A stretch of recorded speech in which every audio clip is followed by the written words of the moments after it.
Good morning, ladies and gentlemen. Welcome to the last series of BCA-SIA-ACES free bite-sized webinar series, Staying the Course in Unprecedented Times. My name is Hui Wen from BCA Academy.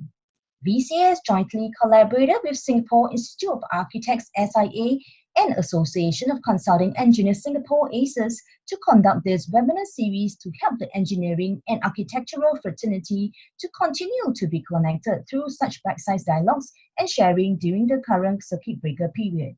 To progress and develop building projects through an integrated digital framework, like-minded professionals are gathered at this platform to share on their strategies to transform during and post-COVID-19.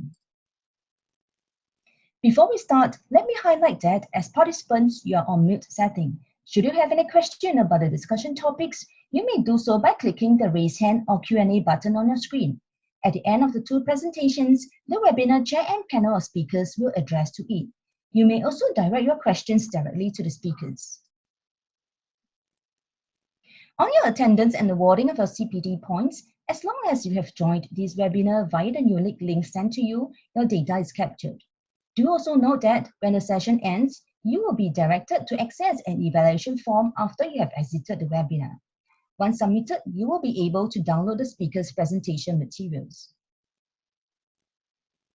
Here's an overview of today's program. We are privileged to have professionals like Ms. Marianne Amores, Senior Manager, Digitalisation, BERII BCA, and Mr. Eugene Seah, Senior Director, Special Projects, Surbana, Jurong, to share with us on how going digital can effectively minimize disruption to projects advancement in these trying times for the industry. Engineer Mark Swee Chiang, Co-Chairman, Information Technology Committee of ACES, will be chairing this session. As an introduction, Mark is an associate principal with more than 17 years of experience. He is a professional engineer, and in Arab, he is active in the digital drive in the company and a member of the Quality Executive Committee. He uses technologies to improve workflows, quality of design and productivity of his team. Without ado, let us invite our webinar chair to deliver his welcome remarks. Mark, please.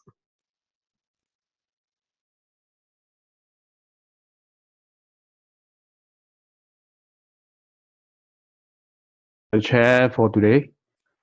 Yes, that is me in the poster. I got my hair shaved, thinking that I will need another month to cut my hair. But jokes aside, I represent ACES and I'm a structural engineer from Arab. Firstly, I hope that everybody is safe and feeling comfortable at home listening to the webinar. Okay, so what's IDD? IDD to me is firstly about digitizing information within your own domain. Like for example, you carried out the BIM, you model stuff, you key in information, and and then if you're a contractor, you draw rebars in 3D, you have all the RFIs digitized and all that kind of thing. So then the word integration comes in, right? It's about exchanging of data between the stakeholders, be it upstream or downstream, for more accurate design coordination, fabrication, and manage your logistics or the planning works if you're a contractor, of course. Our two speakers later will further elaborate, of course, in their field. And first up, we have Marianne. So Marianne is a senior engineer with BCA. I think he's no stranger to people in the IDD world. He has led the industry task force to co-develop VTC standards, best practice, and also help to develop the IDD framework and methodology to guide the industry project teams. So I think without further ado, let's hear from Marianne about what in the light of COVID-19, what are the opportunities that can leverage digital technologies and in order for us to sustain our productivity during this period. Marianne? Yes, thank you, Engineer Mark. Let me just call out my slides here. Okay, so good morning, everyone. My name is Marianne Amores. I'm from the Digitalization Department in BCA. And my topic today is on sustaining productivity through an IDD framework amidst disruption.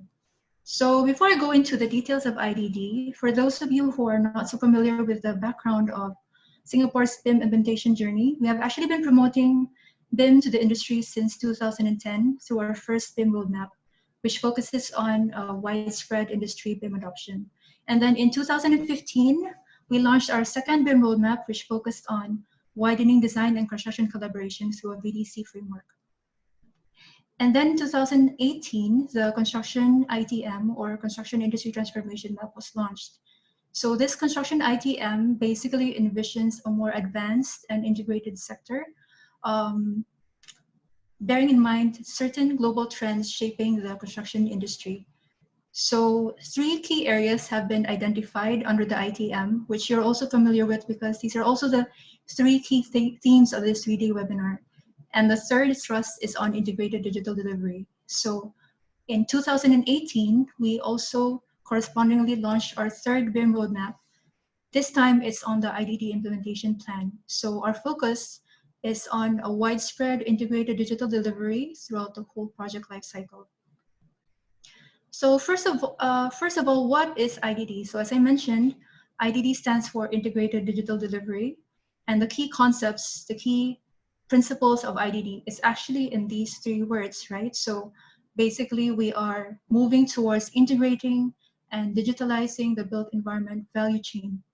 So when we say value chain, we are talking about the 4 digital stages of IDD, namely digital design, digital fabrication, digital construction, and then all the way to digital asset delivery and management.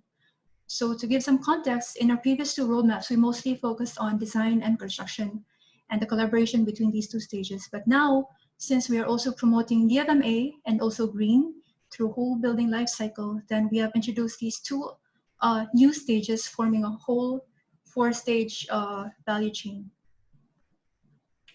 A lot of people also ask, what's the difference between BIM and BDC and IDD? So what we want to highlight is that one is the foundation for the next. So everything all boils down to the quality of the information in the model.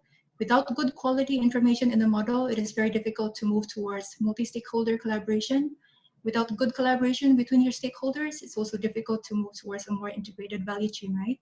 So as we move towards IDD, we also want to highlight that digital is not just BIM data. There are all forms of digital technologies and digital data like building sensor data or site data or many other things. So now it's relevant now more than ever to move towards digital data and digital platforms and tools. But IDD does not equal technology full stop. So we have also developed an IDD framework and methodology to basically guide the industry on how to think or how to apply IDD into your own work. So this framework consists of 4 key aspects. You will notice that first and foremost, you have to define what value IDD can bring to you, to your own work, to your own project, or to your organization, whether it's improvements in time or productivity or cost, quality, safety, and so on.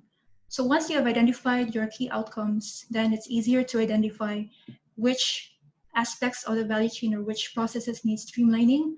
And then only then do you actually look into information standards and technology as basically the how to achieve more streamlined processes.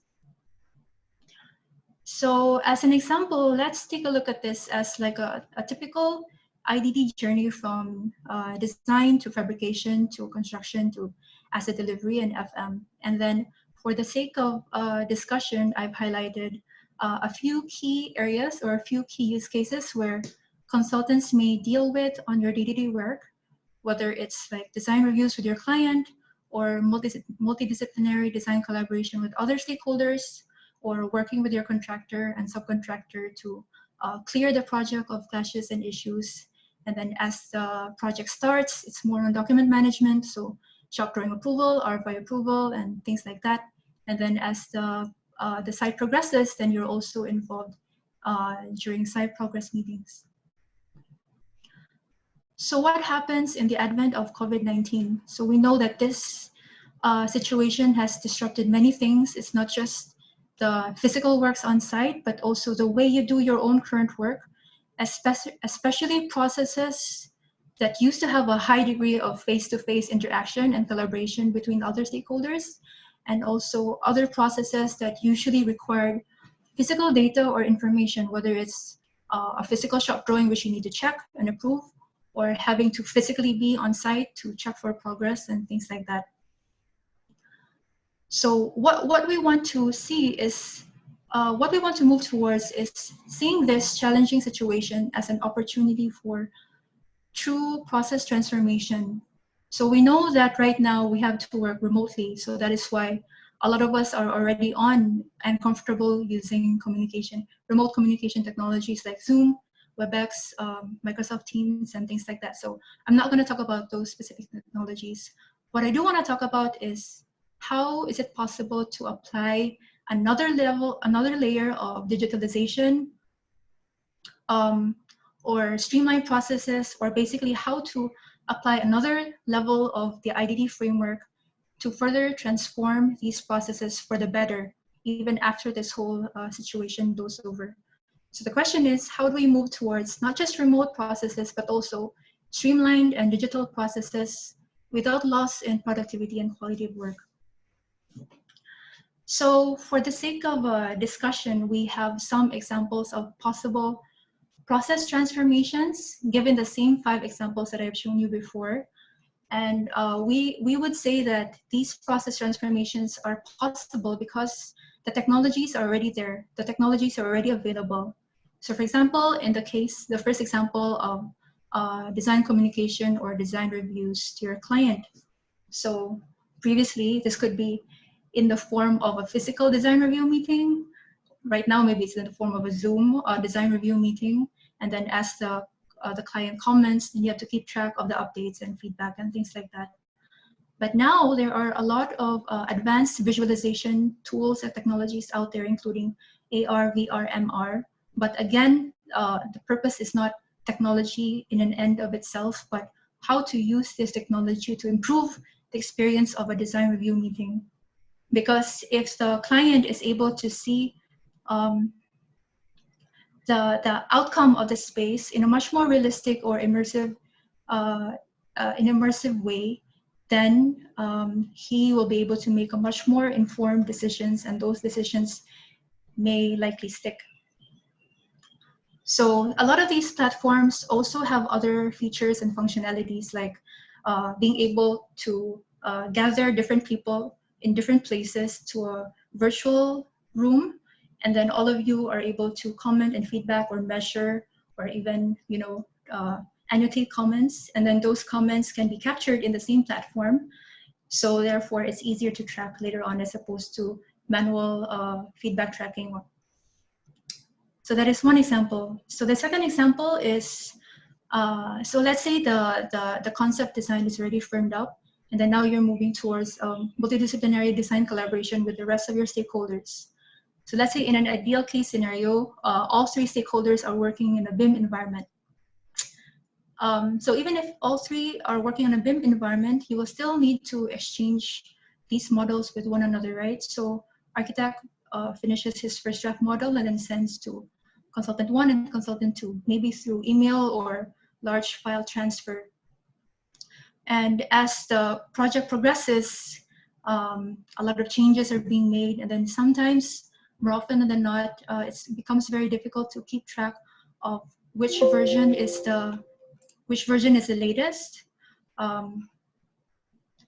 who is working on which version, and things like that. And all of these will eventually translate to discrepancies down the line, especially when it comes to construction, where contractors have to sift through all of the design drawings to see the discrepancies between stakeholders.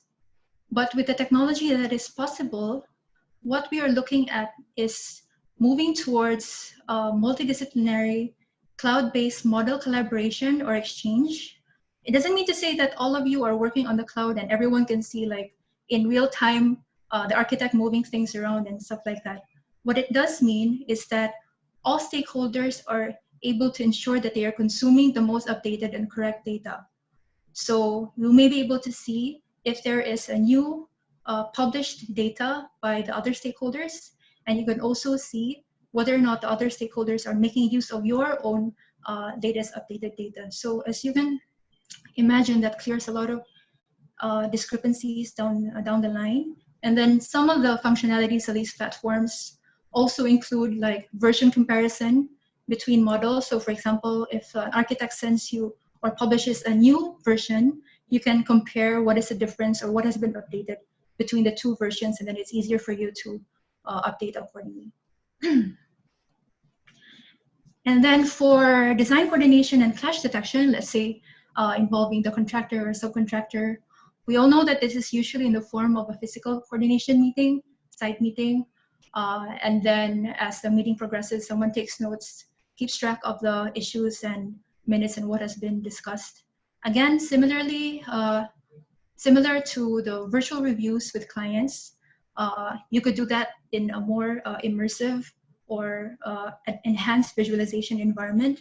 You could do this remotely where all of you are in the same virtual space, and you can capture all of the issues being documented in the platform itself, so that later on you will not have to manually create an Excel file capturing the image screenshots of all of these issues and then manually keeping track. So I think the aspect of auto issue report generation and tracking will become very important later on to make sure you are on top of what issues have been closed, what issues are still open, and then who is responsible and so on.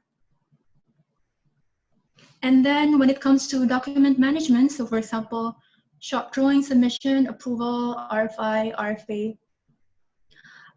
So traditionally, I think a lot of us are still on physical and or email document submission, and then physical and or email document approval. There are lots of platforms, again, that allows digital document management, meaning digital submission on the platform and then approval on the platform. Some of these platforms also have the functionality to, again, do a version comparison between the first or second, or between two drawings. It also allows you to annotate digitally or upload sketches. We also understand that some of the hindrances towards moving towards digital approval is the fact that nothing beats, approving on paper, because you're able to see the document on actual scale, you're able to draw and whatever. But if you can just imagine if you combine the functionalities of the platform and maybe like working on a tablet where you're able to zoom in and out on different areas of the drawing and then annotate where you need, I think it will maybe provide the same experience. And then similarly, you could also track the status of approvals in real time. Then finally, for site progress updates, again, traditionally, these are physical progress meetings and then maybe physical site walkthroughs. So even right now, like most construction sites are on hold, but even in the future, as we start to resume construction, it is still possible to do things remotely. So a lot of our contractors already have drone technology or looking into drone technology and other digital site technology. So that means that the site progress is able to be captured through photogrammetry or like a photo mesh. So you're able to see like the status of the project or the progress of the project week by week. Some of the other contractors are also using 360 cameras to do virtual site walkthroughs. So as the site progresses from vertical progress to like interior progress, someone would walk the site with a 360 camera and then record that. And then that actually becomes a virtual site walkthrough, so that people, whether it's the contractor, contractor CEO, or even the client, or even the consultants, are able to see the same virtual walkthrough and then check the progress of the site without actually having to be there. Progress data integration into BIM is also possible.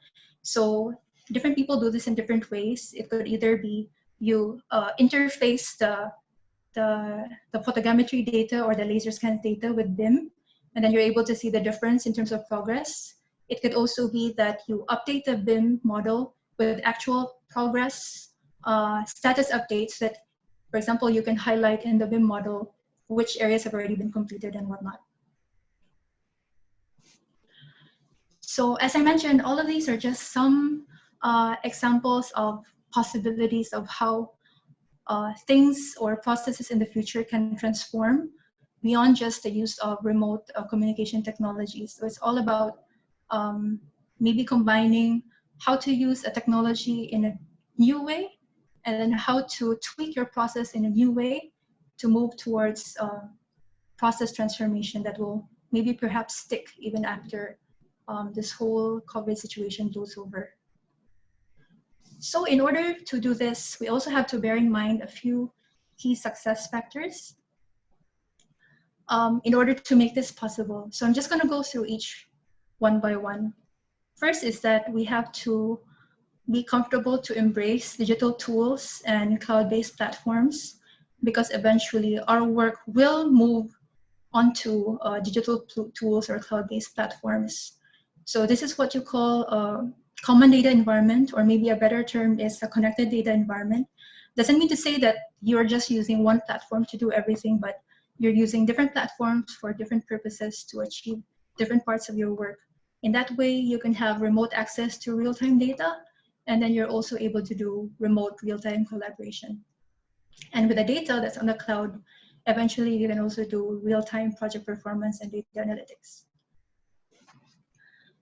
And the second factor is not just technology, but also standards, meaning to say that the deeper we go into technology, the more important it is that we have a good workflow or a good way of doing things, a good way of managing the information in our models. So this basically makes sure that the project data moves seamlessly from work in progress to ready to be shared, to ready to be published, and then eventually archived, because we want to make sure that as we are using digital technology, we are actually using the correct data, and we're using the most updated or approved data. And then finally, this all involves people, people with certain skill sets. We also understand that it's also a progression. So a lot of us are still on the BIM level. We have to get them comfortable to move towards VDC. From VDC, we have to get them comfortable to move towards IDD. And that means building up on the relevant skill sets. So relevant skill sets means that you don't need to know every single digital technology out there.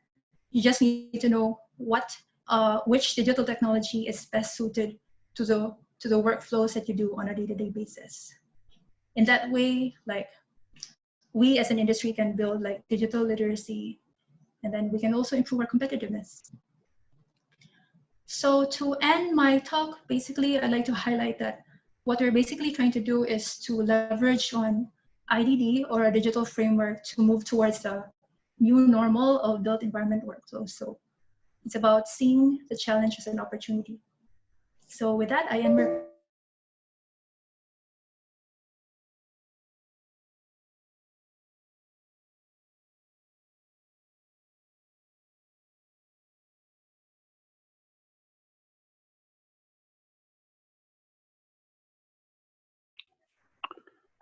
Yeah, okay.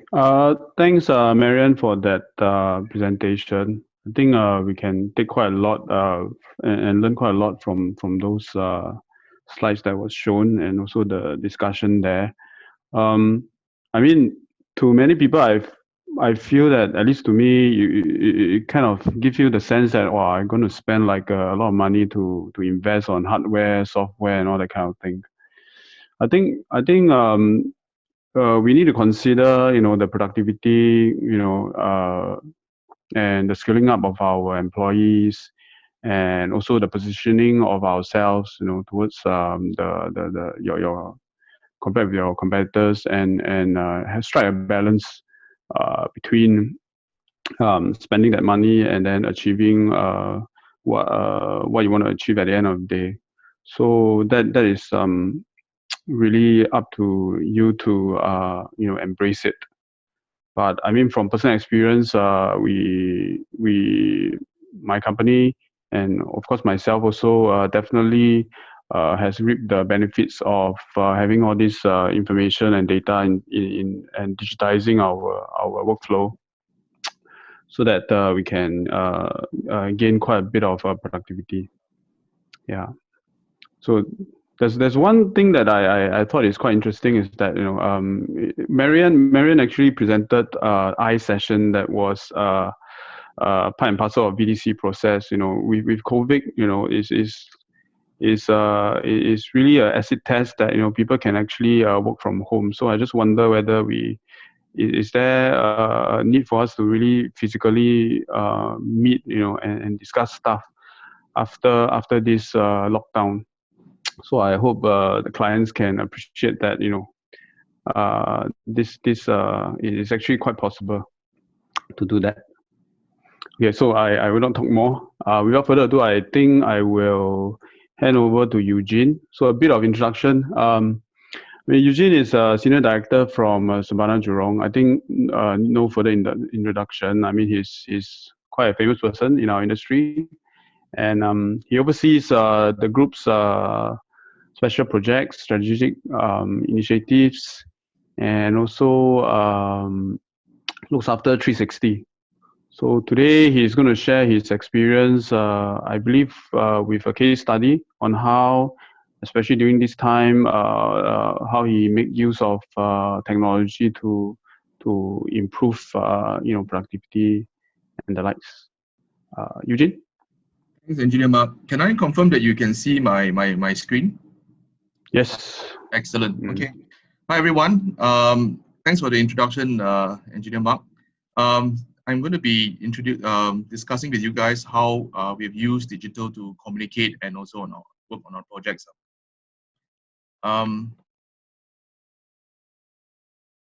So I think what Engineer Mark says that now is actually the new norm. I don't know about you guys, but some of the meetings that I have, I've been glued on my seat since 8 o'clock in the morning all the way to 11 p.m. at night, and having dinner next to my laptop. Because when we use digital, and especially when we work from home, we are given the additional advantage that we don't need to travel. So, but I also worried of this new norm, because if that's going to be the case, it's going to be packed up back to back of meetings. So I think yet to be seen. I was also sharing with everybody before the meeting, the organizers, that I also see an uptick in not only on digital projects. I was just discussing, we are on 5 tenders right now on digital, but there are also other things on smart and sustainable projects that's coming up. So it looks as though that now, after COVID-19, there's going to be a lot more of these projects coming about. So the question is, how are we going to get ready for that? This is an interesting take I'd like to show you, and I'd like to attribute this to the UN DESA. It's showing the 17 SDG, Sustainable Development Goals, and how COVID-19 has actually changed all this. And it's a good guide, that in terms of, for example, food safe on number 2, how it's going to be important to invest into vertical food factories and vertical food farms and fish farms, for example, for food security. So again, because of this COVID-19, it's really opening up new industries and perhaps even new design. So in terms of communicating digitally, as what Marianne said, IDD is literally integration. And how we have looked at it is, and seeing how design, delivery, and operations all can be put within a platform itself, and information can be digitized. And not only that, but digitization of some of our processes, and I'll share with you some of it later. This is one of our workflow, and I'd like to credit Chandra, who has helped me put these slides together, and he is one of my key guys. That what we have done is we have also stitched up these processes in IDD, but also on adoption of this ISO 19650. In January this year, Surbana Jurong was, I think, the first multidisciplinary team company in Asia to get this certification. And we are looking at how we can bring this in. And I would like to share with you something later on why, once moving on to IDD on a common data environment with a proper standard. So Marianne was talking about standards here. It actually helps us not only on the digitalization process, but on the transformation process as well. We have several, we call this experience mapping. And this is just one of them for the IDD, but we have one for main contractors, we have one for clients, because we work with different players in the industry. And how we see is that in every step, whether is it from the client side, whether is it the contractor side. This morning I was having a meeting with the contractor where we're bringing digital in. Everyone will use digital in one way or another now, especially with the push of BCA. But how can this really help us now in this lockdown period? What we have looked at in every situation, whether is it with clients, discussion, meetings, even up to training, digital and technology has helped us a lot in terms of our communication and in terms of our work. We all are familiar with MS Teams, WebEx, Zoom, and Skype for Business, and so on and so forth. But there are other things that we are using. They are like drones, IP cameras, and even the simple WhatsApp group has helped us so much in this current situation in terms of communication. I think this is a familiar sight to everybody. This is our typical example of our e-meetings, and even for all of us coming together and discuss. And so, to answer Engineer Mark's question, if the industry is open enough to be able to sit down and discuss this, and this is not uncommon. I mean, when I was working in the UK in the early 2000s, we were already doing this already. So I would see that we'll be moving a lot more to e-meetings. But of course, the personal handshake, it will still happen when the face-to-face lunch or meetings. I mean, you cannot have lunch over the internet. So this type of things will still continue. However, more site meetings will be carried out over the internet. So this is one of the trainings that Chandra has actually done, whereby we teach BIM in the in Zoom and Microsoft Teams. So, but there must be if you use Zooms and Teams, you just make sure that there's a waiting room and there's a password, right? To ensure there's security. So it's possible, as you can see. The way that it's working, it's very smooth. In fact, NUS even in this because I'm one of the lecturers there, they have moved to Luminous, and we are conducting all our lectures also online. And we are able to split the students into different chat rooms, and for them to have the chat, and then we come back and to do tutorials, etc. And everything is all online. During this period, it could be a situation where that the modelers are at home or designers at home, and they are saying, is there a way that we can help increase productivity? So there is an increased request for computational.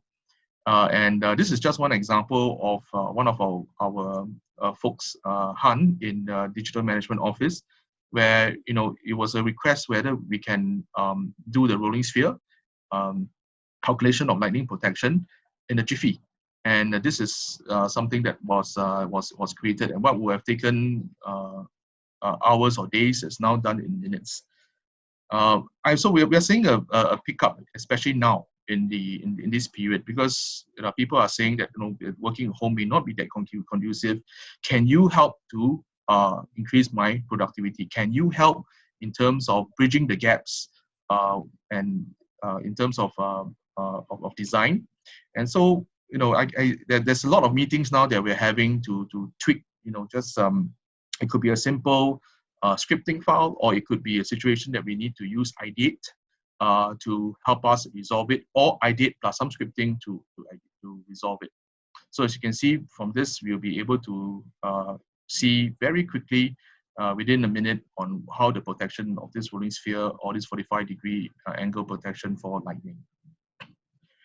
We have equipments all back in the office. This is an example of how we are using sensing. It's a spin-off from NUS, and that we are I'm monitoring the lights and in the server room. So I believe a lot more use of IoT is actually coming in play now, because we cannot be physically in that room. So I would also see a lot more remote monitoring coming in, and this will be integrated. SJ and NTU is doing some studies to see how we can get IoT information such as this and feed it into an integrated VMS system with AI inside to improve IAQ, for example, and energy usage. Marianne talked about drones, and this was in the better days where we could go out and fly drones, and we can be closer together, not 1 meter apart. So, I must say that drones really helped us a lot in this period. This is just one example whereby we were using drones for our work in the expo. So as you can see that we cannot be in an expo exposed for too long, or we want to make sure we can work fast. So drones and surveillance are has really helped us in this CIF projects. And can you imagine walking to all these areas to go and check things? It's going to take quite a long time. It's several football fields. But if you look at if you use drones and fly, it's much more convenient. Surveillance will be much more easier. We also have IP cams that's put up that we are able to see what's actually happening and be able to zoom in. And I remember at night, because we put this up in just a couple of days, but at night we could actually see what's actually happening, and it was quite interesting to look at productivity as well. I have a video on how we use time-lapse camera as well, and this is a very useful tool where we are using to look at productivity, and nothing is stopping us to put this into an AI engine to be able to count number of men and look at productivity figures. And as you can see, it's there are different ways of construction. Some was using drywall, some's using this sort of partition. We will be able to know productivity rates as well. So again, cameras, great help, in this digitization process. Virtual design and construction, VDC. So we are now conducting VDC sessions. We're teaching our guys online as well. And the software that we're using is VR Collab, and thanks to Seah and his team. It's really helping us a lot in not only on consultant side, but because we work with contractors as well, for contractors, sorry, we have to take note of what contractors are actually doing. So training it's no problem as well, because again, using Teams and Zoom. And annotation is what Marianne mentioned. Using this particular software, which I'm quite excited about, because I was working with Seah since he came out, and very innovative group of people, and they've even, I'm sorry, and so e-training has also moved towards using Python for designers as well. But it's just an example.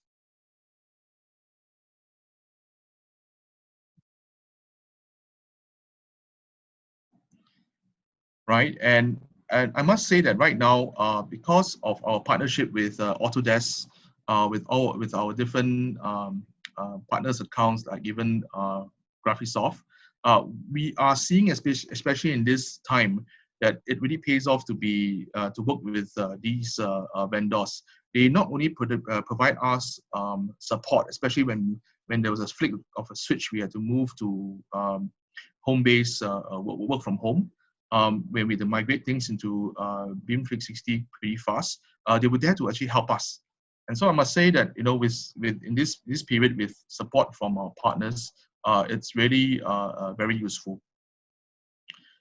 VR Collab also helped me put this system together. I mooted the idea of following Steven Spielberg's Ready Player One, whereby we all are wearing the goggles or looking at the screens, and we can walk physically in the environment, and not really just be a perspective user for VDC, but we can be the first shooter. If you play those computer games like PUBG, the first shooter, And in this case, these guys have made it happen. We have tried it for one or two of a part of the projects. This one is on the MEE project, and it actually works, you see. And it's quite fun, and because we are avatars inside, we are walking around and in the virtual environment. So I would foresee in the future meeting rooms would be created this way, and we will be able to do this not only at home but maybe even from our desk. And every desk would have sort of a camera. So this is live and working now, and Chiang and his team are using this. I have to say something about my profession as well as a quantity surveyor, and I must say that now with 5D BIM, it's much more easier and convenient. Can you imagine doing measurement traditional way with your scale rules at home? It's I can say it's virtually impossible unless you can use your bid as to put your drawings and do measurements there. But because things are actually moved to digital already, and using glowdons.rbt, for example, that's what we are using. It's very easy. We are able to come out with our quantities pretty fast. Okay, and that the software using is QBCOS. And because of good support, even now digital support, Glowdon is giving us lessons online, clarifications online, and so on and so forth. So again, because of the move to .rbt on this on QBCOS, this COVID-19 situation has minimum impact on the QS fraternity. But that's also on condition that the design is actually done well, that the BIM model is actually done well. I would like to also mention something about the 19650. The reason why we went on to 19650 is because we wanted to ensure there's some standard. As you know, Surbana Jurong has many entities inside. There's SAA, there's of course there's Surbana Jurong, there's RBG, there's and SMAC, so on and so forth. So the way that they model is for their client and for their way of working. So we decided to say that, look, let's look one step up. Let's standardize our the way that we manage information, how we look at BIM, and how we look at CDE, because there's only two parts that are currently available for the 19650. So we started to look at that and started to understand how we can improve our processes and improve the ways that we can use the common data environment, whether is it BIM 360, BIM Cloud, or even ProjectWise. And now, because of that, we can actually do work not only in Singapore, but also in countries that require this, either it's BIM level 2, 19650, or even past level 92. There's also one project we are doing in high-speed rail for UK on this as well. This is certification. So in terms of strategy, there's the need in terms of strategy, manuals, capabilities, a whole list of stuff that you can see that it needs to pull together. But because all these are all in the digital realm already, it's quite easy for us to move over to this. However, there is still a need to tweak certain processes. Nothing is perfect. So again, this is still a learning curve for us. So because we are a multidisciplinary company, there's a lot of CDEs that we're working on. Yeah, there's of course there's BIM 360, there's BIM Cloud from Graphisoft. There's also ProjectWise that we are using, and means our guys have to be DMO has to be proficient in all of them to be able to guide and also teach on that. Last but not least, now is because of some of the computational stuff that we are doing. There is now a possibility that we can even do some simple high-level code checking, right, on whether there's actually compliance or not. And in some projects where we work with international consultants, when they send us the information, because we can run this type of code checks, we can know where are the differences on where what they have given to us and what is non-compliant based on our Singapore codes. As you know, I think there's a tender for this currently called by BCA, and it's going to be for Connect X. But I'm saying that even right now, with a simple straightforward code checking, it's even possible even in this current time, and it doesn't need for us to overlay and compare information, which is quite time consuming. Last one that I would like to share is I'm also seeing in this period a lot of calls for tenders for digital twins, and this is something that we're working with our two partners, whereby we can digitize either using GIS information or existing BIM models, the building information, and even connect it to some existing data streams. It can be from similar servers or different servers, but the data streams can be fed into this digital twin format, following the ISO standard for integrated or operational center (IOCs). So of course, I'm seeing a rise on this as well, and again, we're working on a couple of projects on this. Very interesting, I must say, and all because now with this forced work from home or this closure, all this stuff on digital I can see is actually coming on.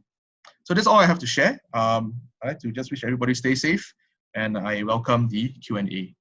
Thank you very much. Thank you, Eugene. Surbana Jurong is certainly one of the forerunners on board the IDD journey.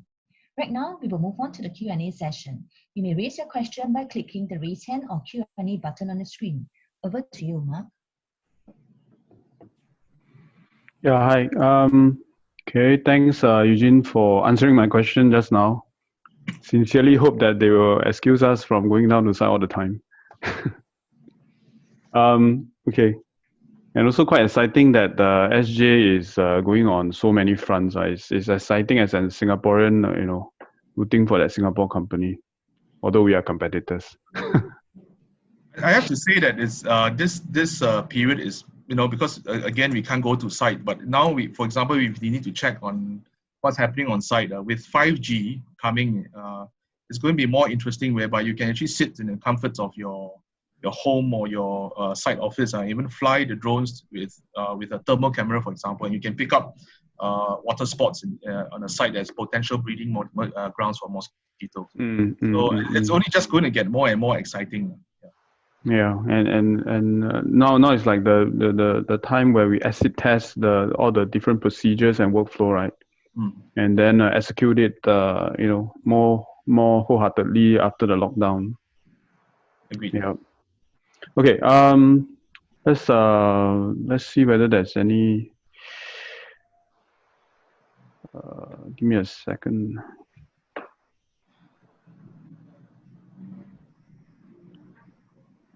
Okay. Any questions from the floor? You can just raise up your hand. I will tackle, or rather, I will put up some questions from the chat group. Okay, first question is, could the changes be that's from Tracy Ho. Could the changes be auto-generated in report form instead of comparing BIM model via version uploaded? Marianne, is that something that you can take up? So basically, from what I know on the available functionalities of the platform, I don't think they have the functionality to auto-generate the report based on the changes.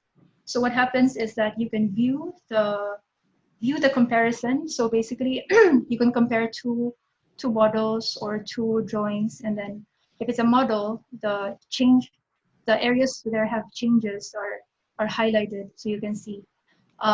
But I think it's possible to customize a plugin to do that functionality. So some developers do that also. And so Marianne, I think if I can add to what you said, for example, in Navisworks, where we have to do a comparison, a plugin has been written by Clover to be able to not only see the changes, but also to see the positioning, because there's two positioning. One, the positioning is actually Navisworks positioning, another one is BIM positioning. So that when this two is highlighted, it can be generated in the report, and it'll be easy for the designer to click it and go and see and highlight it where it's exactly in the model. So you're right, plugins have to be written in order to do that. Jane, you want to answer this one?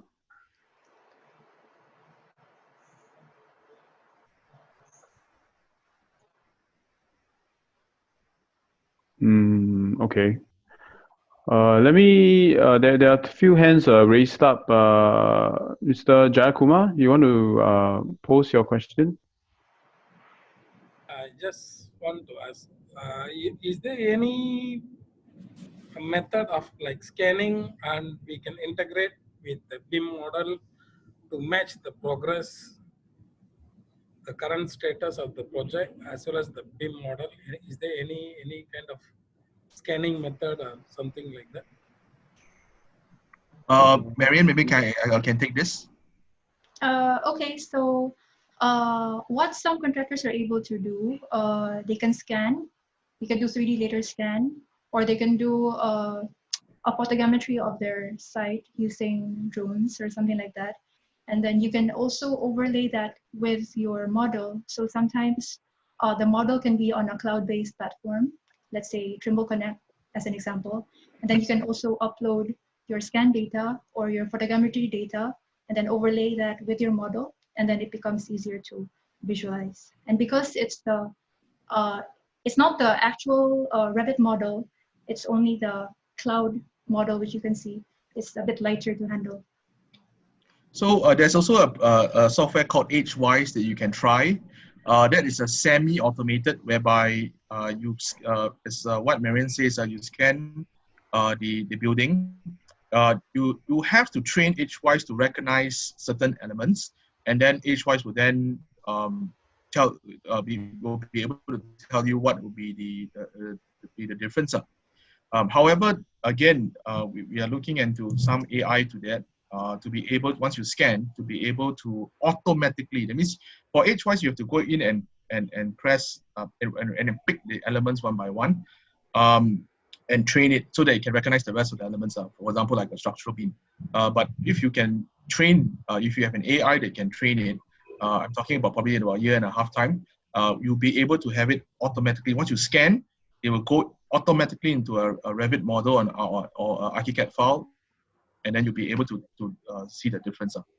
So if you want now, Edgewise will be one of the programs, or if not, you can look, you can use Marianne's method as well. I hope you answered your question. Yeah. Yes, sir. Thank you very much. Yeah, but I must add that, you know, because very often I think what is common now is that, you know, we employ drones to fly from, you know, from above and take photos and through photogrammetry to stitch things up.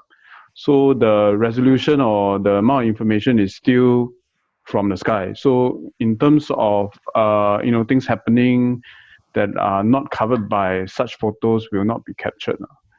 I think it's still, I mean, there are obviously technologies out there, but perhaps it's pretty limited as of now, of course. Yeah, Mark, there's two ways that can be done. Either you have an internal LiDAR scan, right? Or you can fly a tello. Tello is the size of a handphone. You can fly a tello in, and it takes a video, and then it can also, through the video, it can tell you the progress. That's another way of doing it. But you're right. If you use the DJIs, they're just hovering on top, and you external ones. But now we are experimenting is to fly the tellos inside. That will be. Yeah. I know who will be going right to the bank, man. The data centers, all those datas that are going to be captured somewhere in the cloud. Yes. You know, Azwa, some housing, some housing, man. Okay. There are some questions that are gathering from the chat group. By the way, we will try to answer all those who raised their hand, and then if you stay longer, then we will make sure that we tackle all the questions that are put up in the chat group. So maybe Mr. Lee Ah Peng, you want to ask something? Good morning. About this BIM model, I've been working with the M+ company, M+W, Singapore, and then I found that the BIM modeling, what Miss Marianne said, but that's good, but there's a bad also. First thing is that they got no dimensional, totally no dimensional, just only the 3 model we can turn around and see whatever. But the dimensional is not there. The installation for building, no issue. But other services, for M&E services, they're always crashing together. So for this is going to be a headache for the installer on site. Because the COVID-19 modeling is very good, very useful, but only the dimensional it can put into the model, I think it will be very helpful. Thank you for your reply, Mr. Lee. So, Mr. Lee, if you recall, I showed something about the 19650. What you are experiencing is where modelers will just model for the sake of modeling a whole koala, but so in the end of the day, it just looks enough for submission, but may not be enough for practical construction work. Okay, I had this. So within the SJ family, it's we do have these challenges sometimes, most of the times, but there are two ways of doing it now. One way is to ensure that everything is put in from day one, which means we follow a standard called like ISO 19650. There is a modeling guide. There's also an information standard, the LOI, level of information that we put in. If the level of information is put properly in the BIM model, when you cut the BIM model, it would have all the information inside already. Okay, but that is cut in the center. It would have the information inside already. But that is on theory lah, because designers will say, or even my internal guys will say, hey, my fee is low, I may not be able to do all these things I got no time, and so on and so forth. So right now there is a in between. That means we can use plugins like IDD, that we will be able to draw down some of these plugins information. That means there are codes that are actually written so that all these information can be dimensioned, can be annotated within the drawing itself. So we are looking at two things now. That means one is how to do it properly using a standard, and using a standard still, but how can we put a plaster in between? The reason is we need to do all this properly, because there's a date by BCA. I'm not too sure whether it can be released or not, but there's a date by BCA where CoreNet X will be implemented. This would mean that if our models are like what you say, only but it will not even get through the first barrier, the first gate, before you can even go into the common data environment or even for model check. So we need to make sure that our model quality and our information quality is correct. So I think that's challenge that you have mentioned, Mr. Lee, will be addressed by then. But by now, we have to probably follow a certain standard, or find a way to like using plugins or software like IDD to able to assist us on that. That would be my recommendation to you. Mr. Eugene, just now you have a first model on the lining, the 45 radius protection. No, that one is the balloon, rolling sphere. It's a balloon for that. But what this model can appear on the lining, like spear, lining arrestor, this and that? Yes. So long as we can tell the model that whether you got an arrestor, whether you got a railing arrestor, or any metallic lamppost, we can actually put that on that. The code will be able. Sorry, the program will be able to recognize that. Okay. So the more important that because for BIMs normally I face is always I have a lot of error on the installation side on site, because for the COVID-19 we are working at home. Then we can draw the whole thing, the model. The most important that the dimensional is not there. Normally, just Mr. Eugene had highlighted to me. So hopefully that the BCA site can have some easier to access to the model to find where that was the dimension. So at least now the installation site we no second defect, because you do the first strike, don't do the after that got a lot of defect work to be carried out. Okay, thank you. I think thank you, Mr. Lee. I think we need to go on to the next hand raised. That will be Cynthia. Miss Cynthia Heng.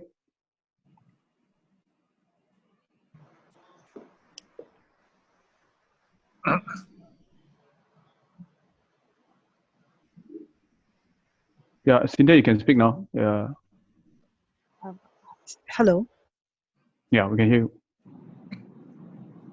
Oh, okay. Sorry, I actually accidentally raised my hand. Okay. So sorry. Do you want to answer in any case? Question No, in any it's case? okay.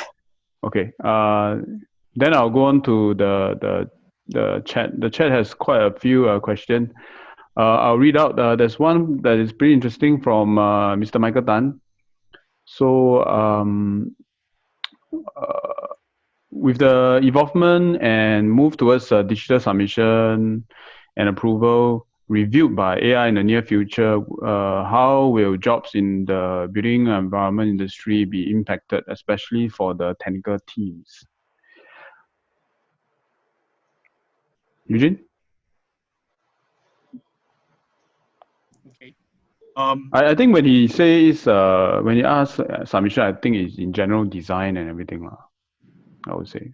Okay, I understand. So basically, I would see probably three things. One is that technical team will definitely need to, it's not that they'll be out of a job. In fact, there'll be more job because they will need to make sure that the information quality, the beam quality has to be top notch so that when it goes into the model to checking in the future, it will pass.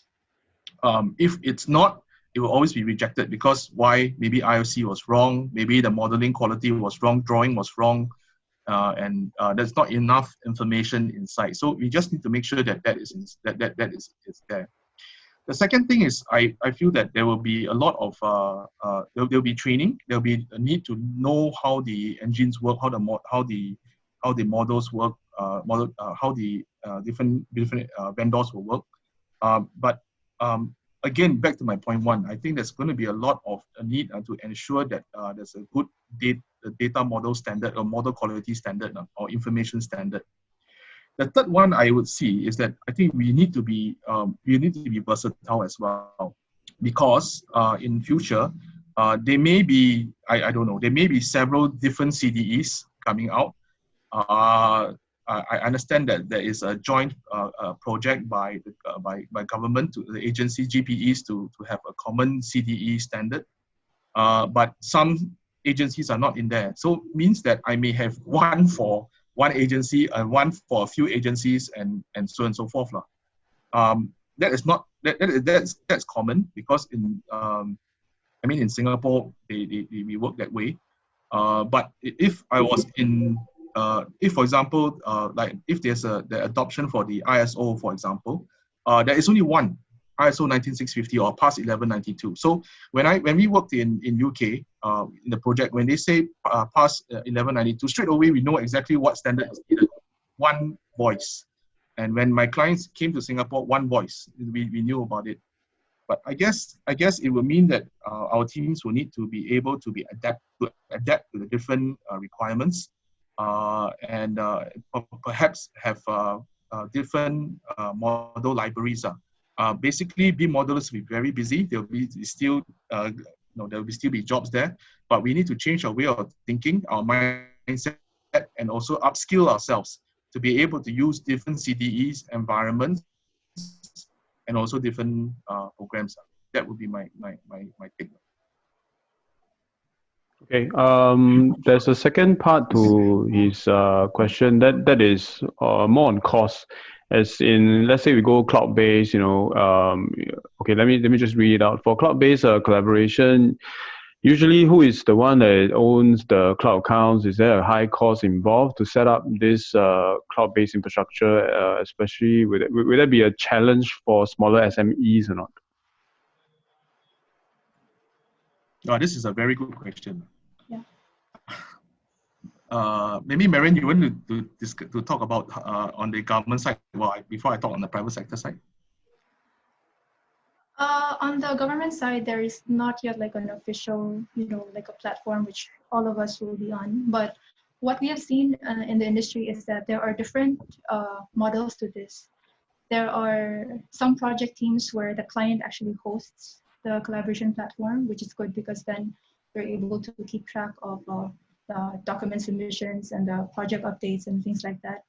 There are also some cases where the client doesn't host it, but it could be on the initiative of the contractor or the consultant to host their own collaboration platform because they see the benefits, especially when it comes to collaborating with their own internal stakeholders, like whether it's collaboration between the contractor and then the subcontractors or among consultants.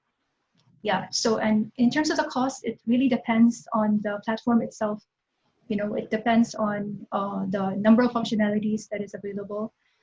It depends on the pricing model. It could be by project, it could be by user, it could be all those things. So I think you will have to evaluate based on the functionalities that you actually need, what you need this platform for, and then from there, evaluate all the different platforms in the market to see which is best suited. Yeah, you want something to add? I think you have answered. Yeah, you've answered my point as well. Yeah. Okay, then we go on to the next one because we have plenty to go.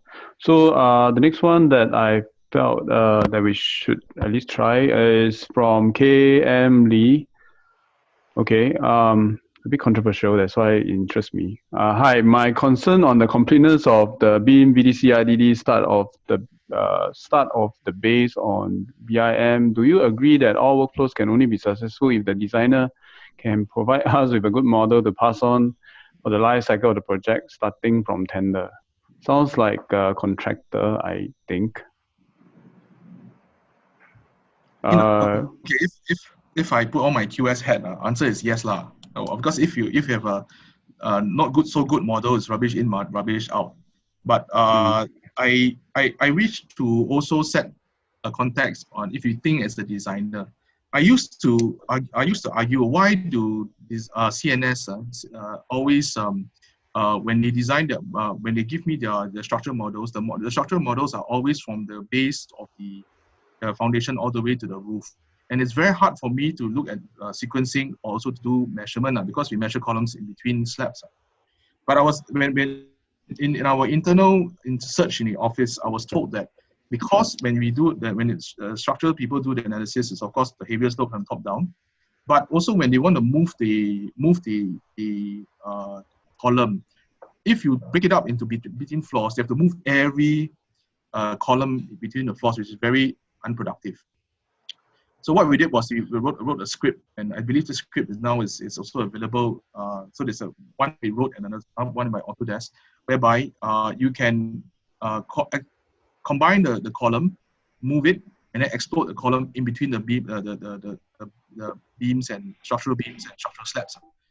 So we need to take in cognizance what are the needs of the different design consultants and then see how we can use it downstream. I agree with you, KM, that we need to have a good model, even for asset management in the future, right?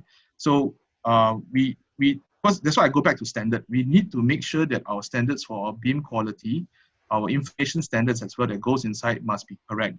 But taking in cognizance of the level of speed that we are doing now, we're not getting longer. It's not that we are given more time. Time is actually getting shorter, and the more information is needed now. So we need to find an intelligent way on how we can get this all done. Now, if we do it the intelligent way but traditional way, die because trees will burn up even before we even step out of the house. But so we need to find using AI, computational scripting, or even generic design object libraries that we can use, so that we will be able to adapt very quickly, so that there's a lot more productivity in the way we work. So that would be my response, KM, to you. Yeah. Well, let me add a few points there because I've been involved most recently with in a VDC project where the accuracy of the BIM model is really important. And I think along the way, what I found out that sometimes when the engineer model a certain way is obviously not exactly what the contractor wants it to be, exactly what Eugene is trying to say. But there's a bit of a lacking of communication from the contractor, or rather the feedback is not coming through sometimes, and to kind of advise the consultant exactly what they hope to receive. So because they're always at the receiving end of a tender process, and by then the model has already been done. So that conversation there, I guess, that feedback needs to be gathered, and perhaps BCA can capture that and update those requests via the BTC standards, so that your consultant can actually help the contractor a little bit more. Yeah, maybe I can add on to this. Because we actually have been engaging the contractors, subcontractors in the past to identify what they define as a good quality model.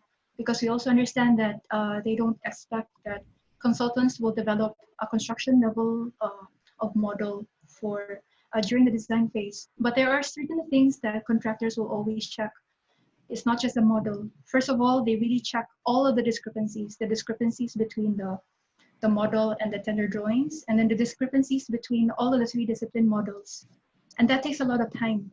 So even changing a few workflows, whether it's whether or not the tender drawings are coming or based from the BIM model, it has the same geometry, or whether or not the consultants are working on the most updated models, it already saves a lot of time downstream, because having to sift through all the tender documents and checking all the model to find the discrepancies in the first place is a huge effort on their end. And then only secondary is like the way it's actually modeled. In fact, lots of contractors actually prefer to model again from scratch, because in that way they can control the quality, they could model in a way that they need it, and so on. But I think one of the few considerations that they're looking at is number 1, discrepancy, and then number 2 is information, the accuracy and the completeness of the information, as Eugene has mentioned. Okay, I think that's pretty much it for that question. I'll go on to the next one by Mr. Haider Taibali. It's a question to Mr. Seah. It's interesting to hear that the digitalization on local code compliance checking has been done digitally. Is this a new collaboration between software programmers and engineers? Could you explain the process that Surbana carried out to achieve this next step forward in our industry? Okay, there are some. Okay, so there's a few things. Number 1 is that over the last 2 years, there have been some agencies like PUB, have been having a small Tesla on code checking. So we have participated pro bono, free of charge, to go and see how this is done. One is to learn. Second is also to see what is actually coming. So I understand that PUB has already a code checker, and I think, if I'm not wrong, also we're also working with BCA and HDB, but that was before. Now there is an engine that's on tender right now, whereby there's going to be a code checker, but that's for the industry. So I think, yeah, if you ask me, is this going to be the new norm? I think the answer is yes, but not so soon. If you are interested, I think you can actually contact PUB. They have a code checker also for all their for their work. I think, if not wrong, it's run by Nova. Pretty interesting, and you will find that if you have a code checker on that, it helps you a lot in your work. And before you actually submit to the agency proper, you will know where your gaps are, quickly get them done, and then you submit to the agency. But what does that mean? That also means that the agencies will now know whether our BIM models are inaccurate or accurate or not. So that's the reason why we've done a few things. One is to look into a standard so that we can say whatever BIM model that as a company we do, the information standard and BIM model quality will be consistent. Number 1. Number 2, we are also looking at how we can have when we goes into the model checker, any model checker for the agency for the matter, we will pass, and we will be able to even train our guys in the future, new engineers, new architects coming in, that these are some of the core things that we need to look at. So I think the way so Haider, the way that we're going to work in the future is it's going to be quite different. I'm pretty excited about it because it will force us to ensure that our model quality is up to date to a certain level.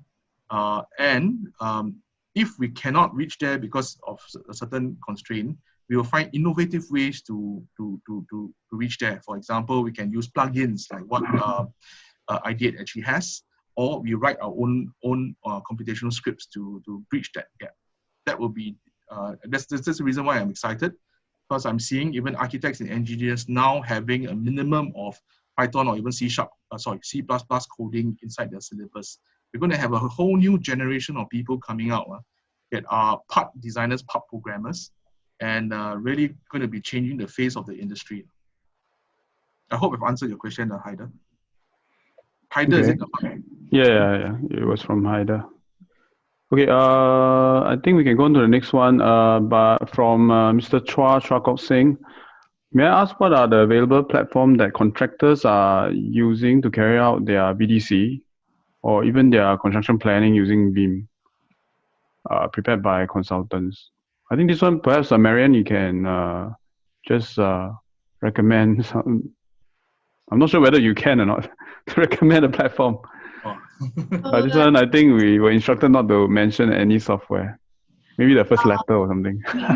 Maybe I won't name specific platforms, but first of all, do you specifically mean BIM prepared by consultants? Like there's a model handover? In any case, there are different kinds of platforms or tools being used by contractors, whether it's for simulating construction sequence, or for scheduling, or for project management, or for site management. And lots of times they are actually preparing their own models for that, because you have a specific use for the model, whether you're using it for clash detection or doing detailed constructability analysis, doing safety analysis. So that means to say, once you know what you're going to use the model for, you have to develop the model accordingly. You have to detail certain areas out. You have to identify certain parts of your project which you'll have to model to a very high level of quality. Okay. So yeah. I mean, my feedback is that VDC software, I think I've seen a few. What is important is that they are able to manage all the clashes in a very neat and organized way. If not, you have plenty of items to go through, and you're not even organized, and meetings will just go haywire. So just pick something that is organized. So to add on to that, maybe a lot of you are already familiar with Navisworks. So Navisworks or Solibri basically helps you identify those clashes.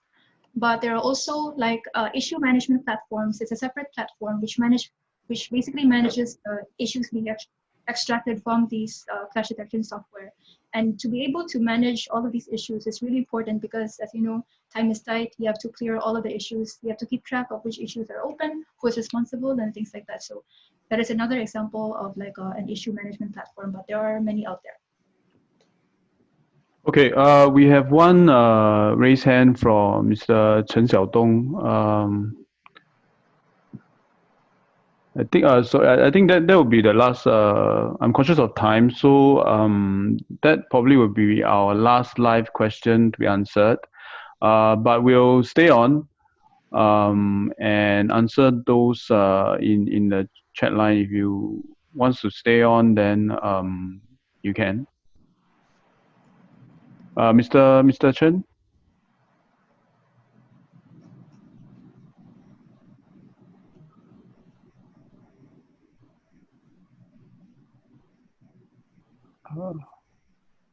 We're waiting for Mr. Chen. You need to unmute. Accept the unmuting.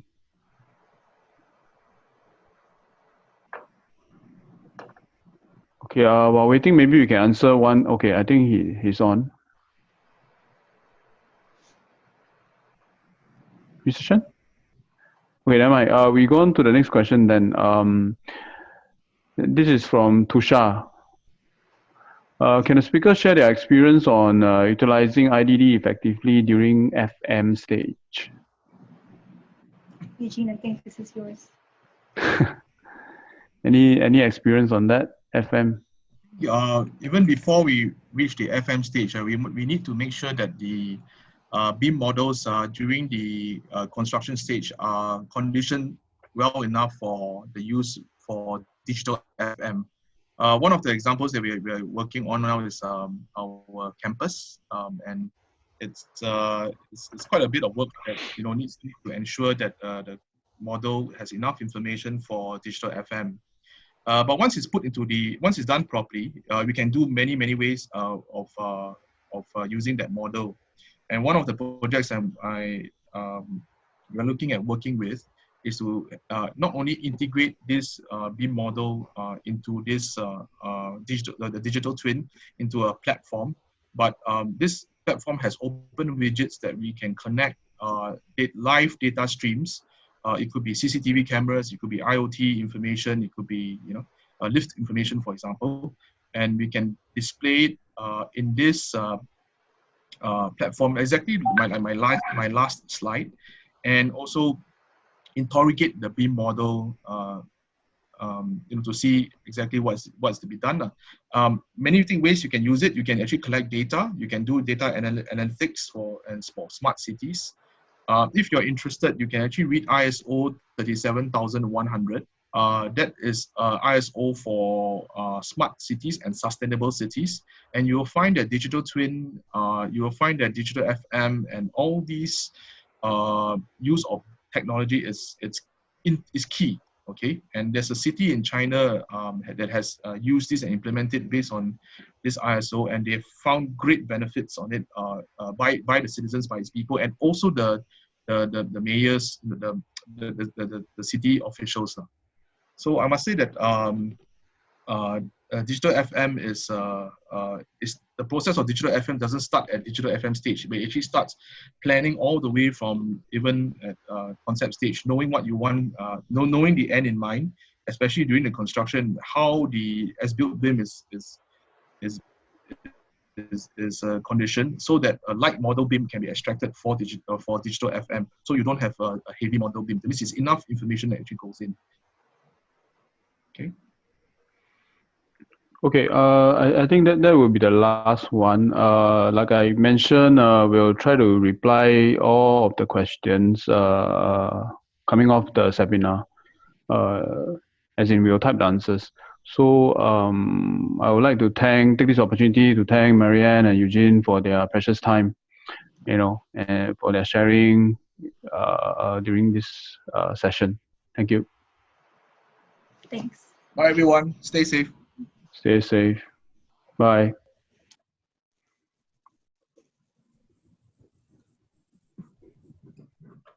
Thank you, webinar chair and speakers, for the valuable insights about the latest digital technologies and the new norm to work moving forward. This session has marked the end of our BCA-SIA-ACES free bite-sized webinar series, Staying the Course in Unprecedented Times. After exiting this webinar, you will be directed to access an evaluation form for today's session. Once submitted, you will be able to download the speaker's presentation materials. On this note, BCA would like to acknowledge and thank SIA and ACES for collaborating this 3-day webinar series with us. Also, a big thank you to all of our webinar speakers and chairs for taking time out of your busy schedule. It has been a fruitful pre-lunch sessions over the last 3 days. Thank you to all our participants as well. You have made our webinar series a success. Thank you everyone once again. Stay safe, stay well. Signing off, Hui Wen from BC Academy.